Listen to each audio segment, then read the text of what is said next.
Tonight, a warning. If you're thinking about buying a rare book online, be very careful. The multi-million-dollar industry has grown exponentially as a result of internet auction sites. But rare book collecting is also ripe for fraud. Truman Capote, James Michener, and John Grisham. Authors whose works would seem to be the perfect additions to any book collection. However, in this case, they were at the heart of a scam. The suspect worked this scheme by purchasing unsigned first edition antiquarian books on eBay and from other sources. He then forged the signatures of famous authors and resold them on eBay at much higher prices.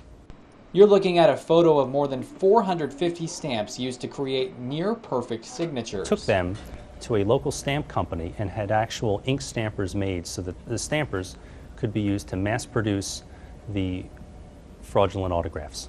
Book prices ranged from $50 to $1,000 each, depending on the author and book. Buyers, skeptical of the signature, began complaining to postal inspectors who started checking the defendant's background. We made some purchases of our own, and eventually we were able to obtain a search warrant, and that's how we were able to obtain the actual ink stampers. If you are buying rare items or memorabilia online, exercise caution. Postal inspectors recommend always using credit cards, not debit cards, for online purchases. Credit cards offer dispute rights, making it easier to reverse a fraudulent charge, whereas using a debit card can instantly clean out your checking account. And always research the seller.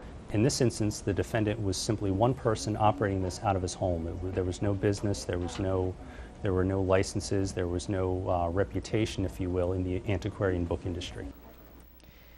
Very good things to keep in mind as you're doing your holiday shopping online, especially.